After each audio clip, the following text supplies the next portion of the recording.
മറ്റൊരു പ്രധാനപ്പെട്ട വാർത്തയിലേക്ക് കടന്നാൽ ബീഹാറിലെ വോട്ടർ പട്ടിക പരിഷ്കരണത്തിൽ ചർച്ച ആവശ്യപ്പെട്ട് പാർലമെന്റിൽ പ്രതിഷേധം തുടരാൻ പ്രതിപക്ഷം. ഇരുസഭകളിലും പ്രതിപക്ഷം നോട്ടീസ് നൽകിയിട്ടുണ്ട്. വിഷയത്തിൽ ചർച്ചയില്ലെന്ന നിലപാടിലാണ് കേന്ദ്ര സർക്കാർ. എന്നാൽ രാഹുൽ ഗാന്ധിയുടെ ചൈന പരാമർശത്തിലെ കോടതി വിമർശനം ആയുധമാക്കുകയാണ് ബിജെപി. വൈസ് പ്രസിഡന്റ് തെരഞ്ഞെടുപ്പ് അടുത്തിരിക്കെ NDA പാർലമെന്ററി പാർട്ടി യോഗത്തെ പ്രധാനമന്ത്രി അഭിസംബോധന ചെയ്യും. രാകേഷ് കൂടുതൽ വിവരങ്ങളുമായി നമുക്കൊപ്പം ചേരുകയാണ്.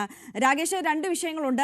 ആദ്യം നമുക്ക് ഈ ബീഹാറിലെ വോട്ടർ പട്ടിക പരിഷ്കരണവുമായി ബന്ധപ്പെട്ടിട്ടുള്ള പ്രതിഷേധത്തിലേക്ക് കടന്നാൽ പ്രതിഷേധം ഇന്നും തുടരും എന്നുള്ളതാണ്. ഏത് തരത്തിൽ ഇനി ഈ വിഷയവുമായി മുന്നോട്ട് പോകാൻ, ഏതൊക്കെ തരത്തിലുള്ള പ്രതിഷേധത്തിനാണ് പ്രതിപക്ഷം ആലോചിക്കുന്നത്? അതേസമയം തന്നെ ഈ രാഹുൽ ഗാന്ധിയുടെ ചൈന പരാമർശം അത് വലിയ ആയുധമാക്കുകയില്ലേ ഇന്ന് ബിജെപി? ആര്യ, ഈ സഭാ സമ്മേളനം തുടങ്ങുമ്പോൾ തന്നെ 3 വിഷയങ്ങൾ കേന്ദ്രീകരിക്കാനായിരുന്നു പ്രതിപക്ഷത്തിന്റെ തീരുമാനം. ഒന്ന് ഓപ്പറേഷൻ സിന്ദൂർ, പഹൽഗാമിലെ സുരക്ഷാ വീഴ്ച, 3 ബീഹാറിലെ വോട്ടർ പട്ടിക പരിഷ്കരണം. ഇതിൽ ഓപ്പറേഷൻ സിന്ദൂറിലും പഹൽഗാമിലും കേന്ദ്ര സർക്കാർ ചർച്ചയ്ക്ക് തയ്യാറായി. 2 സഭകളിലും വിശദമായി തന്നെ ചർച്ച നടന്നു. പക്ഷേ വോട്ടർ പട്ടിക പരിഷ്കരണത്തിൽ ഇതുവരെ ചർച്ചയ്ക്ക് തയ്യാറായിട്ടില്ല. കഴിഞ്ഞ 2 ആഴ്ചയായും ഈ വിഷയത്തിൽ പ്രതിപക്ഷം ഉന്നയിക്കുന്നുണ്ട്, പ്രതിഷേധിക്കുന്നുണ്ട്. അതായത് വോട്ടർ പട്ടിക പരിഷ്കരണം അത് നിർത്തലാക്കണം എന്ന ആവശ്യമാണ് പ്രതിപക്ഷം ഉന്നയിക്കുന്നത്. പക്ഷേ സർക്കാരും സ്പീക്കറും ചൂണ്ടിക്കാണിക്കുന്ന പ്രധാനപ്പെട്ട കാര്യം തെരഞ്ഞെടുപ്പ് കമ്മീഷന്റെ ബന്ധപ്പെട്ട വിഷയമാണ്. അതുകൊണ്ട് തന്നെ സഭയിൽ ഈ വിഷയം ചർച്ച ചെയ്യേണ്ടതില്ല എന്നാണ്.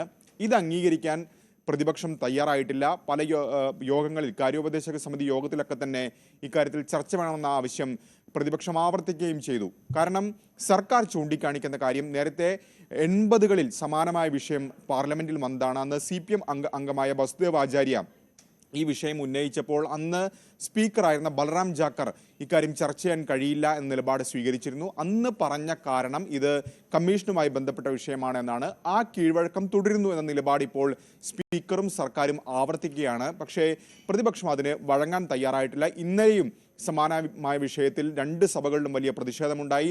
കാര്യമായ നടപടികളിലേക്ക് കടക്കാൻ കഴിഞ്ഞിട്ടില്ല. പക്ഷേ 2 ആഴ്ച ഇപ്പോൾ പിന്നിട്ടിരിക്കുന്നു. സർക്കാരിന് ബില്ലുകൾ പാസ്സാക്കേണ്ടതുണ്ട്. അതുകൊണ്ട് തന്നെ ചില നീക്കങ്ങൾ സർക്കാരിൻ്റെ ഭാഗത്തുനിന്നും ഉണ്ടായേക്കാം. അപ്പോഴാണ് ഇന്നലെ കോടതിയുടെ ഭാഗത്തുനിന്ന് രാഹുൽ ഗാന്ധിക്കെതിരെ ചൈന പരാമർശത്തിൽ സുപ്രീം കോടതി തന്നെ വലിയ വിമർശനം ഉന്നയിക്കുന്നു. പ്രത്യേകിച്ച് 2000 ചതുരശ്ര അടി ഭൂമി ചൈന കയ്യേറി എന്ന വിവരം രാഹുൽ ഗാന്ധിക്ക് എവിടെ നിന്ന് കിട്ടി, എങ്ങനെ ഒരു യഥാർത്ഥ ഇന്ത്യക്കാരൻ ഇങ്ങനെ പറയാൻ കഴിയുമെന്നടക്കമുള്ള ചോദ്യങ്ങൾ കോടതിയുടെ ഭാഗത്തുനിന്നുണ്ടായി. സ്വാഭാവികമായും ആ വിഷയം ഇതിനോടകം തന്നെ BJP ആയുധമാക്കി കഴിഞ്ഞു. പ്രത്യേകിച്ച് സൈന്യത്തിന്റെ മനോവീര്യം തകർക്കുന്നതാണ് രാഹുൽ ഗാന്ധിയുടെ പരാമർശം എന്നാണ് BJP പ്രധാനമായി ആരോപിക്കുന്നത്.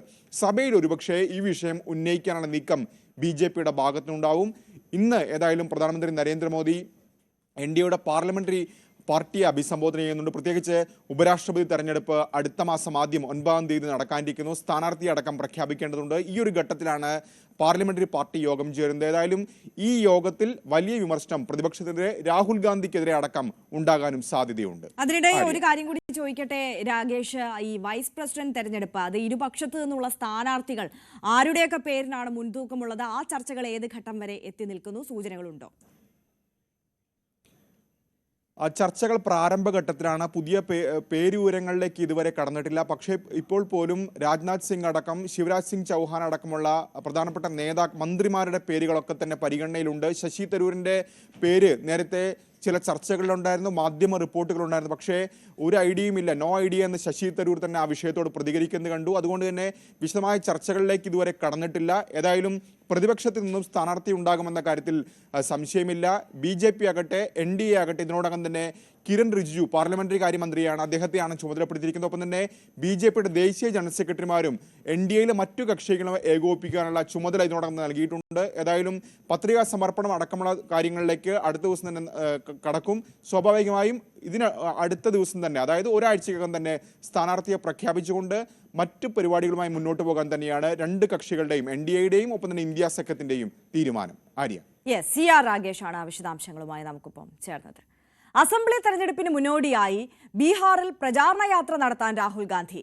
മദ്ദത അധികാർ യാത്ര സസാറാമിൽ നിന്ന് ഓഗസ്റ്റ് 10-ന് ആരംഭിക്കും. സംസ്ഥാനത്തെ 30 ജില്ലകളിലൂടെയാണ് യാത്ര കടന്നു പോവുക.